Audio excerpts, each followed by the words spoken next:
जैसे ही हम फ्लैट में पहुंचे, शिवानी बहुत ज़्यादा नर्वस थी। मेरे दोस्त ने पूरे फ्लैट की वाकई किसी दुल्हन की तरह से ही सजाया था। हर तरफ खूबसूरत फूल लगे थे और जो हमारा कमरा था, इस कमरे की शुरुआत से फूलों का जो रास्ता शुरू किया था वो बेड तक पहुंच रहा था। और बेड के ऊपर एक बहुत खूबसूरत सा फूलों का हार्ट बना हुआ था।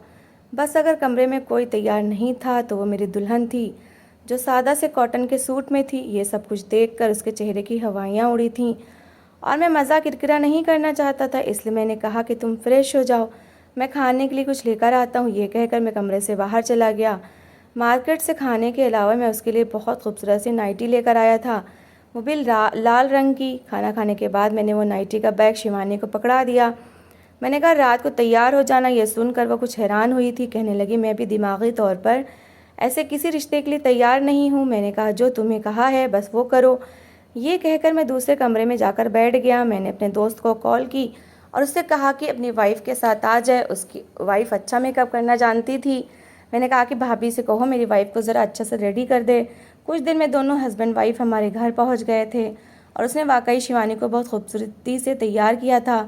मैं अपने दोस्त के साथ बातचीत में लगा हुआ था। मेरी जॉब स्टार्ट होने में अभी एक हफ़्ता बाकी था। मैंने सोचा था कि एक हफ़्ता दुबई में ही हनीमून ट्रिप मना लूँगा।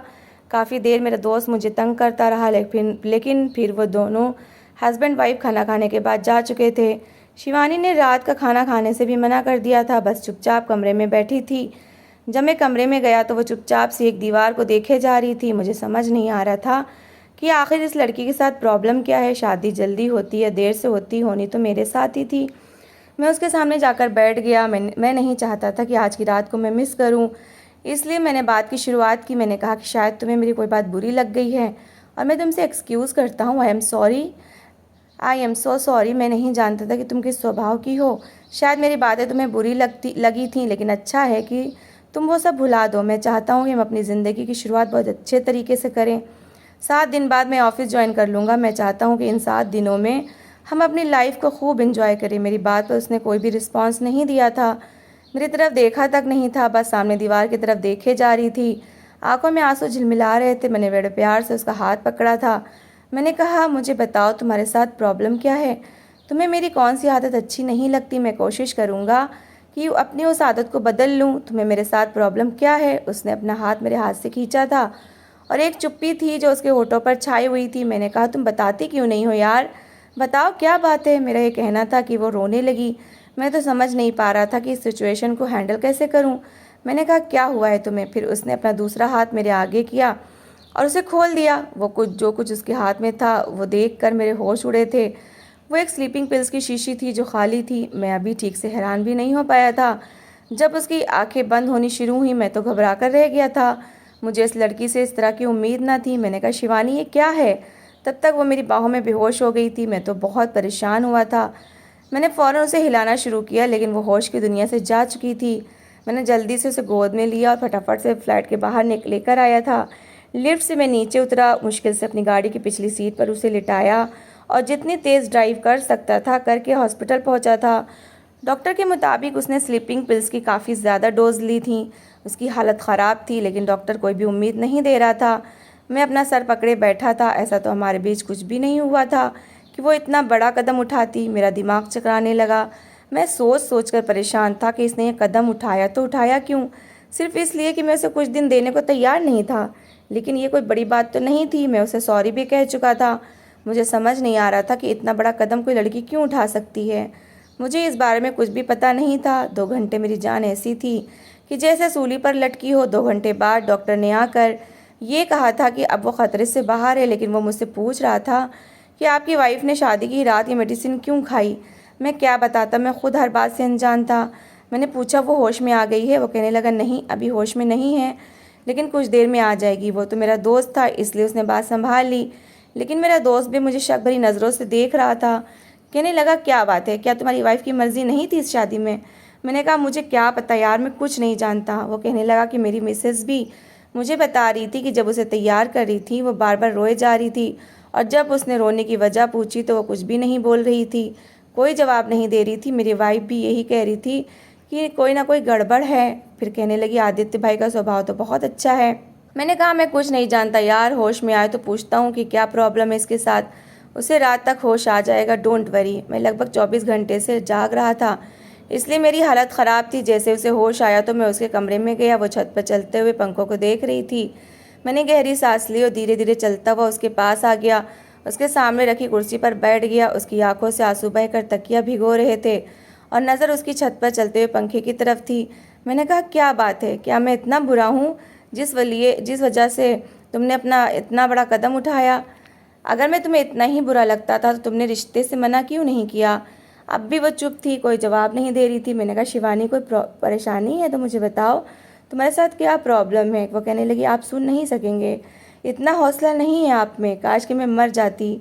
मैंने कहा, ऐसा भी क्या हुआ तुम्हारे साथ जो तुम ऐसी मौत का चुनाव कर रही थी। उसने पहली बार पंखे से नज़रें हटाकर मेरी तरफ देखा और कहने लगी, मुझे आपसे ना प्यार है ना नफ़रत, कुछ भी नहीं। मेरे दिल में आपके लिए कोई भी फीलिंग्स नहीं है और शायद कभी हो भी नहीं सकती। मैंने कहा, तो फिर प्रॉब्लम क्या है? मुझे बताओ, हो सकता है मैं तुम्हारी प्रॉब्लम हल कर दूं। वो कहने लगी, मुझे डाइवोर्स दे सकते हो? ये सुनकर मेरा दिमाग घूम के रह गया था। मैंने कहा, तुम कैसी बातें कर रही हो? वो रोने लगी, कहने लगी कि मुझे अभी डाइवोर्स दे दो। शिवानी, प्लीज़ होश में आओ। मैं समझ नहीं पा रहा था कि इसे क्या जवाब दूँ। मैं इससे सख्ती से बात नहीं कर सकता था कि कहीं वो दोबारा से कोई ऐसी बेवकूफ़ी ना कर बैठे। मैंने कहा, ठीक है, सोचता हूँ, लेकिन तुम फ़िलहाल टेंशन मत लो। वो कहने लगी, सोचना नहीं है, बस आप मुझे छोड़ दीजिए। ये कहते हुए वो सिसकियों से रोने लगी। मैं कुर्सी से उठकर उसके बेड पर बैठ गया। उसकी आंखों में आंसू थे। उसका चेहरा देखकर मुझे उस पर तरस आ रहा था। अगले दिन उसकी छुट्टी हो गई थी। मैं उसे लेकर घर आ गया। कमरे की सारी सजावट मैंने हटवा दी थी। उसका चेहरा बिल्कुल पीला पड़ चुका था। मैंने उसे सीधा लिटाया, उसे जूस पिलाया। जूस पीते हुए वो मुझे देख रही थी, फिर जल्दी से अपनी नज़रें फेर कर अपनी आंखों में आने वाले आंसू साफ करने लगी। मैंने पूछा कि तुम डाइवोर्स लेना चाहती हो? वो कहने लगी, हाँ। मैंने कहा, क्यों? बस मुझे रीज़न बता दो। वो कहने लगी, वजह कोई नहीं है, बस ये समझ लीजिए कि मैं आपसे प्यार नहीं करती, मैं आपके साथ ज़िंदगी नहीं गुजार सकती। मैंने एक गहरी सांस ली। मैंने कहा, कोई और पसंद है तुम्हें? तुम किसी और से प्यार करती हो? मेरी बात पर उसकी आंखों से टिप टिप आंसू बहने लगे। मैं समझ गया था कि शायद वो किसी और से प्यार करती है। मैंने कहा, ठीक है, ऑल राइट, तुम्हें टेंशन लेने की ज़रूरत नहीं है। जो तुम चाहती हो मैं वैसा ही करूँगा। तुम रोना बंद करो और अपनी सेहत का ख्याल रखो। 7 दिन बाद मैंने ऑफिस जाना शुरू कर दिया, लेकिन दिल में एक अजीब सा बोझ घर कर बैठ गया था। अगर वो किसी और को पसंद करती थी तो मैंने तो मंगनी के बाद भी कई बार उससे फ़ोन पर बात करने की कोशिश की, तो मुझे बता सकती थी, मुझसे कह सकती थी कि वो किसी और से प्यार करती है। मैं वहीं से पीछे हट जाता। मुलाकात भी की उससे, तब भी कुछ नहीं बोली, बस मुझसे पीछा छुड़वाती थी कि काश एक बार कह देती कि मैं उसकी ज़िंदगी से निकल जाता। मंगनी का टूट जाना शायद इतनी बड़ी बात नहीं होती, लेकिन शादी का टूट जाना बहुत बड़ी बात होती है। मैं जब ऑफिस से आया तो वो किचन में थी। मैं फ़ौरन किचन में आ गया। वो खाना बना रही थी। मैंने कहा कि तुम क्या कर रही हो? छोड़ो ये सब। वो कहने लगी, अब मैं ठीक हूँ, खाना बना सकती हूँ। मैंने कहा, इसकी ज़रूरत नहीं है, अपनी सेहत देखी है तुमने? अभी तक तुम्हारी मेडिसिन चल रही है, खाना मैं लेकर आया हूँ। वो कहने लगी, मैं बना चुकी हूँ। बहरहाल मैं उसका हाथ पकड़कर किचन से बाहर ले आया। वो कहने लगी, बेड पर लेटी लेटी तंग आ चुकी हूँ, इसलिए सोचा कि खाना बना लूँ। मैंने कहा, इसकी ज़रूरत नहीं है। मैं उसके लिए फ़्रेश जूस लेकर आया था। मैंने वो जग में डाला और गिलास भी लाकर टेबल पर रख दिया। मैंने कहा, पहले ये ख़त्म करो। जूस पीते हुए मुझसे कहने लगी, आपको मुझ पर गुस्सा नहीं आ रहा? मैंने कहा, किस बात पर? वो कहने लगी, यही कि मैं आपसे डाइवोर्स मांग रही हूँ, किसी और से प्यार करती हूँ। मैंने कहा, नहीं, गुस्सा नहीं है, लेकिन बुरा ज़रूर लगा। मैंने मंगनी के बाद भी तुमसे बात करने की कोशिश की थी। अगर ऐसा कुछ था तो तुम तब मना कर देती, मुझसे कह देती कि तुम्हें और कोई और पसंद है। मैं खुद ही तुम्हारी ज़िंदगी से निकल जाता। तुमने मुझसे तब क्यों नहीं कुछ कहा? फिर जब तुम अनुराग की शादी पर आई थी तब भी मैं तुमसे पूछ रहा था कि तुम्हारे साथ क्या प्रॉब्लम है, मुझसे क्यों घबराती हो, तब भी तुमने मुझसे सच नहीं कहा। मुझे लगा शायद शर्म है, लेकिन और फिर इतना बड़ा कदम क्यों उठाया? तुम्हें अंदाज़ा नहीं है कि जब ये बात तुम्हारे घर वालों को या मेरे घर वालों को पता चलेगी कि तुमने ये कदम उठाया तो क्या बवाल होगा? लोग क्या क्या सवाल करेंगे, तुमने ये नहीं सोचा? वो नज़रें चुराने लगी। मैंने कहा, अच्छा चलो ये बताओ कौन है वो? मेरे सवाल पर वो फिर से नर्वस होना शुरू हुई थी। मैंने कहा, हम लोग अच्छे दोस्त बन सकते हैं, बेफिक्र रहो, मैं तुम्हारे साथ कोई ज़बरदस्ती नहीं करूँगा, तुम्हें डांटूंगा भी नहीं, बस मैं जानना चाहता हूँ, मुझे बताओ कौन है वो? और उसे पता है कि तुम्हारी मुझसे शादी हो गई है? वो तुम्हें अपना लेगा? वो अपनी उंगलियां चटकाने लगी, कहने लगी, हाँ अपना लेगा। फिर कहने लगी कि आप मुझे वापस इंडिया भेज दीजिए और उसके बाद मुझे डाइवोर्स दे दीजिएगा। मैंने कहा तुमने बताया नहीं कि वो कौन है, पड़ोस में है या कोई तुम्हारा क्लास फेलो है, कौन है वो, मैं जानना चाहता हूँ। वो कहने लगी वो मैं आपको नहीं बता सकती। मैंने कहा देखो मैं तुम्हारी हर बात मानने को तैयार हूँ, तुम्हें मुझ पर ट्रस्ट होना चाहिए, मुझे सब कुछ बताओ। तो वो कहने लगी दोस्त का भाई है। मैंने कहा अच्छा ठीक है, करता क्या है? वो कहने लगी मैं नहीं जानती। मैंने कहा उसके बारे में क्या जानती हो? वो कहने लगी बस यही कि मुझे अच्छा लगता है और वो मुझसे प्यार करता है, मैं भी उससे प्यार करती हूँ, बस इतना ही। मैंने कहा उसने रिश्ता क्यों नहीं मांगा? वो कहने लगी जॉबलेस था। मैंने कहा कोई फ़ोटो है तुम्हारे पास उसकी?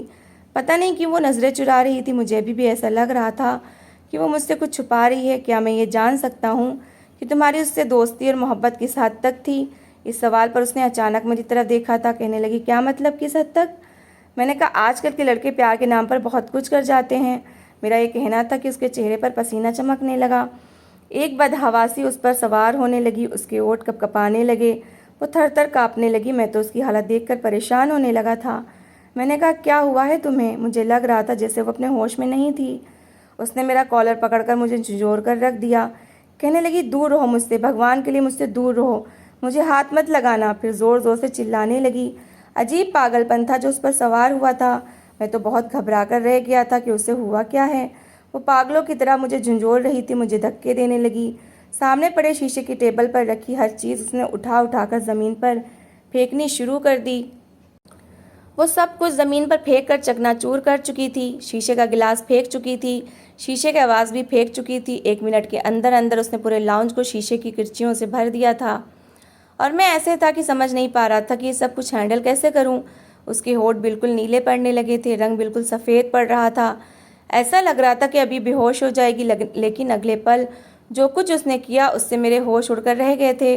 वो उन्हीं किरचियों पर चलने लगी, चलते हुए मेरे पास आई, कहने लगी मुझे छूना मत, मुझे छूना मत, भगवान के लिए मुझे छूना मत, हाथ मत लगाना। ये कहते कहते मेरी बाहों में वो बेहोश हो गई थी। उसके पूरे पैर ज़ख्मी हो चुके थे। मैंने उसे अपनी गोद में लिया, फ़ौरन ही कमरे में लेकर जाकर बेड पर लेटाया, उसके पैरों से खून साफ़ किया, किरचियाँ निकाली। दर्द के आसार उसके चेहरे पर साफ दिख रहे थे, लेकिन बेहोश थी। बात शायद कुछ और थी, पता नहीं क्या थी और क्या नहीं, मैं समझ नहीं पा रहा था। वो लड़की मेरे लिए बिल्कुल एक पहेली बनती जा रही थी। उस लड़के ने इसके साथ कुछ तो गलत किया था, ज़रूर कुछ तो किया था, कुछ ना कुछ तो ज़रूर हुआ था। मेरे दिमाग की नसें खींचने लगी, मुझे समझ नहीं आ रहा था कि मैं ये सब कुछ संभालूंगा कैसे। मैंने जल्दी से लाउंज से सारी किरचियाँ उठाकर एक तरफ फेंक दी, पूरा लाउंज साफ़ किया, उसके पास आ गया, उसके चेहरे पर ठंडे पानी की छींटें मारी तो वो होश में आई थी। मुझे टुकुर टुकुर देखने लगी, फिर कमरे की तरफ, फिर अपने ज़ख्मी पैरों की तरफ देखकर कहने लगी मेरे पैरों को क्या हुआ है? वो तो ऐसे थे कि जैसे कुछ हुआ ही ना हो। वो सब कुछ भूल चुकी थी। मैं हैरत से उसे देख रहा था। मैंने कहा क्या तुम्हें नहीं पता? वो कहने लगी मुझे कुछ याद नहीं आ रहा है कि क्या हुआ है, मेरे पैर में चोट कैसे लग गई। मैं उसे छोड़कर कमरे से बाहर जाकर सोफे पर अपना सर पकड़कर बैठ गया था। समझ नहीं पा रहा था कि परेशानी क्या है। फिर लगा कि शायद मुझे किसी साइकियाट्रिस्ट को दिखाना चाहिए। अगले दिन मैं उसे साइकियाट्रिस्ट के पास लेकर गया, उसके सवाल जवाब शुरू किए तो वो बहुत घबरा रही थी। मेरा हाथ पकड़कर कहने लगी मुझे यहाँ से बाहर ले जाओ, मुझे कोई जवाब नहीं देना। लेकिन मैं उसे एक मेडिसिन दे चुका था जिससे वो धीरे धीरे बेहोशी में जा चुकी थी। फिर जो जो सवाल वो पूछता रहा शिवानी उसका जवाब देती रही। जवाब क्या था? एक तकलीफ़ थी जो मेरे कानों में किसी शीशे की तरह उंडेली जा रही थी। मैं सोच भी नहीं सकता था कि जो कुछ इसके साथ हुआ था, सब कुछ जानने के बाद मैं ऐसे बैठा था जैसे कि मेरे शरीर में जान ही नहीं रही हो। वो डॉक्टर मेरी शक्ल देखने लगा, फिर एक गहरी सांस ली। उन्होंने कहा कि क्या आप ये सब जानते थे? मैंने कहा नहीं, मुझे हर बात से अनजान रखा गया। वो कहने लगा अब आपका रिएक्शन क्या होगा? मैंने कहा मैं खुद नहीं जानता। वो कहने लगा कि ऐसी लड़कियों के साथ ज़िंदगी गुजारना बहुत मुश्किल होता है, इन्हें एक नॉर्मल लाइफ की तरफ लाना एक बहुत बड़ी परीक्षा बन जाती है। मैं चुप था, कोई जवाब नहीं दे पा रहा था। हैरत मुझे इस बात की थी कि ये बात सबने मुझसे छुपाई थी और शायद अपने आप से भी। जो उसके माँ बाप पर गुस्सा आने लगा। असल में शिवानी जब 11 साल की थी तो अक्सर बाहर खेलने चली जाती थी। उनके मोहल्ले में एक परचून की दुकान थी जो कि दोपहर में खुली रहती थी। अक्सर उसकी माँ उसे वहाँ सामान लेने के लिए भेज देती थी। वहाँ 20-21 साल का लड़का दुकान पर बैठता था जो कि अक्सर शिवानी को फ्री की चॉकलेट दे देता था। वो छोटी थी इसलिए बड़ी खुश हो जाती थी और कहता था कि जब भी तुम्हें कोई सामान लेना हो तो मेरी दुकान पर आना। पहले पहल तो वो यही सब करता रहा। शिवानी से उसने अच्छी खासी दोस्ती कर ली और वो भी उस दुकानदार से टॉफ़ियों की लालच में दुकान के अंदर बैठ जाती थी। अब वो कहता था कि जब तक चॉकलेट खा रही हो दुकान पर बैठी रहो, मुझसे बातें करती रहो। शिवानी उससे बातें करती रहती, लेकिन बुरा शिवानी को उस टाइम लगा जब उस लड़के ने उसे अपनी गोद में बिठाना शुरू कर दिया। उसे गोद में बिठाकर उसके साथ गलत हरकतें करनी शुरू कर दी। वो बच्ची थी इसलिए घबरा जाती थी, बार बार गोद से उतरने की जिद करती और वो कहता कि मैं तुम्हें चिप्स दूंगा, चॉकलेट्स दूंगा। चीज़ों की लालच देने लगा, कहने लगा कि तुम मेरे बारे में किसी को कुछ मत बताना, मैंने काला कुत्ता पाल रखा है। जो भी मेरी बात अपनी मम्मी को जाकर बताता है वो काला कुत्ता रात को आकर उस लड़की को काट लेता है। शिवानी उसकी बात सुनकर डर गई थी, इसलिए अपनी मम्मी से कुछ नहीं कहती थी। जब गर्मियों की दोपहर शुरू हुई और गलियां और सड़कें सुनसान होने लगीं, अक्सर वो किसी चीज़ लेने जाती तो वो लड़का यही हरकतें करने लगता। वो रोने लगती, बार बार कहती मुझे आपका छूना पसंद नहीं है, प्लीज़ मुझे हाथ मत लगाया करो। एक बार उसने शटर बंद कर दिया, शिवानी के मुंह में रुमाल बांध दिया और फिर 11 साल की उम्र में उसके साथ ज्यादती की गई थी। उस लड़के ने उसे डराया था, धमकाया था, कहने लगा कि अपनी माँ से कुछ भी कहा तो काला कुत्ता तुम्हें आकर काट लेगा। वो डरी सहमी अपने घर पहुंची थी। शायद उसने घर पर किसी को कुछ नहीं बताया था, लेकिन इसके बाद उसने घर से बाहर निकलना छोड़ दिया। उसे मर्दों से डर लगने लगा। वो जब किसी लड़के को देखती तो चीखने चिल्लाने लगती। उसकी माँ समझ नहीं पा रही थी कि उसे परेशानी क्या है, इसके साथ हुआ क्या है। उन्होंने इस बात की तरफ ध्यान ही नहीं दिया, लेकिन बहरहाल उन्हें लगा कि शायद किसी भूत का चक्कर है। दोपहर में वो बाहर जाती थी, इसलिए किसी भूत प्रेत का साया हो गया है। उन्होंने किसी बाबा को बुलाकर झाड़ फूंक करवाई, गले में माला पहना दिया। धीरे धीरे वो चुप रहने लगी थी। वो काले कुत्ते का डर उसके अंदर घर कर गया था। यही वजह थी कि वो लड़कों को देखकर फौरन घबरा जाती थी। जैसे जैसे समय गुजरने लगा ये हादसा उसके दिमाग में गहरा होता गया। वो महफिलों में कम जाती थी, किसी से बात नहीं करती थी। किसी कजिन को देखती तो माथे पर बल डाल लेती, ऐसे लहजे में बात करती कि कोई भी उससे बात करना पसंद ना करे। हर एक से दूर दूर रहती थी और यही वजह थी कि वो मुझसे भी बात नहीं करती थी। तन्हाई में मुझे अपने पास देखकर उसे वही लड़का याद आने लगता था। वो डरने लगती थी, बस इसलिए बहाने कर रही थी ताकि मैं उसके पास ना जाऊं, उससे कोई भी हक वसूल ना करूं। उसे ये डर था कि जैसे ही मैं उसके साथ रिश्ता कायम करता तो मैं उसके राज को जान जाता कि उसका किसी लड़के के साथ अफेयर है। हालांकि ऐसा कुछ भी नहीं था। वो तो लोगों से घबराती थी और मेरे पास आने का सोचकर ही भी उसे डर लगता था। 11 साल की बच्ची के साथ जब इस तरह का कोई हादसा हो जाए तो बिल्कुल उसे मर्द से नफरत, घिन और डर हो सकता है। पता नहीं ऐसे लोगों को सरेआम फांसी क्यों नहीं दी जाती। हम न्यूज़पेपर में, टीवी पर, सोशल मीडिया पर देखते रहते हैं। दिन ब दिन ऐसे जुल्म और ज्यादती दिन ब दिन बढ़ती जा रही है, लेकिन नतीजा नहीं निकलता। ऐसे लोग पकड़े भी जाएं तो कहते हैं गलती हो गई है, आखिरी बार माफ़ कर दीजिए, आगे से नहीं करेंगे। मुझे समझ नहीं आता कि उन्हें जेल में बंद क्यों नहीं किया जाता, उनके चेहरे को काले कपड़ों से छुपाया क्यों जाता है, सोशल मीडिया पर ऐसे लोगों के चेहरों को छुपाया क्यों जाता है, उन्हें सरेआम फांसी क्यों नहीं दी जाती। उनकी लाश को कई दिनों तक ऐसे ही लटकाते रहना चाहिए ताकि परिंदे उनकी बोटियां नोच नोच कर खाएं। काश कि ऐसा अंजाम दिखाया जाए कि किसी भी लड़की और बच्ची के साथ रेप करने से पहले वो लोग भी कांप जाएं कि कहीं उनका ऐसा ख़तरनाक अंजाम ना हो। लेकिन हर तरफ जालसाजी का माहौल है, आंखें बंद कर ली जाती हैं, जेब में पैसे डाले जाते हैं। मेरा सभी माँ बाप से भी अनुरोध है कि भगवान के लिए अपनी बेटियों को बाहर मत भेजा करिए, क्योंकि बाहर भूखे भेड़ियाँ ताक लगाए बैठे हुए हैं। जैसे ही शिवानी को होश आया तो मैं उसे अपने घर ले आया। शायद वो भी ये जान चुकी थी कि मैं उसका सच जान चुका हूँ, इसलिए चुप चुप सी थी। मैंने अपना व्यवहार उसके साथ अच्छा ही रखा था। अंकल की बेटी थी, अब मेरी पत्नी भी थी और फिर पीड़िता भी। उसका कोई दोष नहीं था कि जो कि मैं उसे डाइवोर्स दे देता। इसलिए यही सोचा कि जो होना था हो गया। अगर मैंने भी ओछापन दिखाया तो फिर ऐसे लोगों की संख्या बहुत कम हो जाएगी जो ऐसी लड़कियों को अपनाने का हौसला रखते हैं और अपना दिल बड़ा रखते हैं। बहुत प्यार से मैंने उसके साथ अपना व्यवहार रखा था। वो मुझे हैरत से देखती थी, कहती थी आप मेरे बारे में सब कुछ जान चुके हैं, आपको मुझसे नफ़रत नहीं होती, मुझसे घिन नहीं आती। मैंने कहा नहीं, मुझे तुम पर सिर्फ प्यार आता है, जिसकी तुम परमिशन नहीं देती। परमिशन दो तो मैं तुम्हें बताऊं कि मोहब्बत क्या होती है, कैसे की जाती है। मैंने कहा कि शिवानी, अगर तुम्हारी परमिशन हो तो मैं तुम्हारी आंखों में बहने वाले आंसुओं को अपने पलकों पर उठाना चाहता हूँ, लेकिन भगवान कसम जब तक अनुमति नहीं दोगी तब तक तुम्हें हाथ भी नहीं लगाऊंगा, चाहे सालों गुजर जाएं।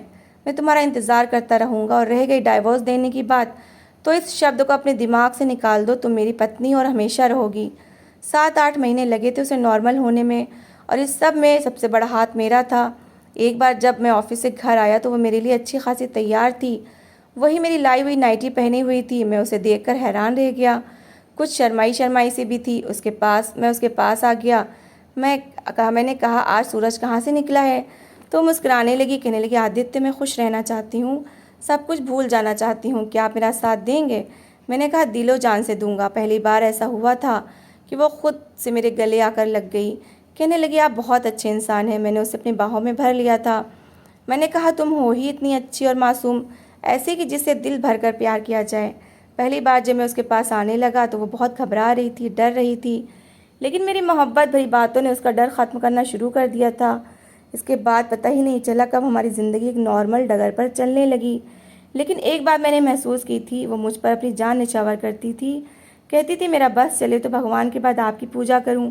पता नहीं हम मर्द ऐसा बड़ा कदम उठाते हुए क्यों कम हिम्मती कर जाते हैं, जबकि ये भी जानते हैं कि लड़की का कोई कसूर नहीं होता। हम उसे अपनाने के बजाय दुनिया की ठोकरें खाने के लिए छोड़ देते हैं। तो दोस्तों, इस कहानी को लेकर आपकी क्या राय है, कमेंट बॉक्स में ज़रूर बताएं। और अगर कहानी अच्छी लगी हो तो प्लीज़ लाइक करें। अगर आपने हमारे चैनल को अभी तक सब्सक्राइब नहीं किया तो ज़रूर कर लीजिए। तो मिलते हैं ऐसी ही एक मोटिवेशनल कहानी के साथ। Thanks for watching.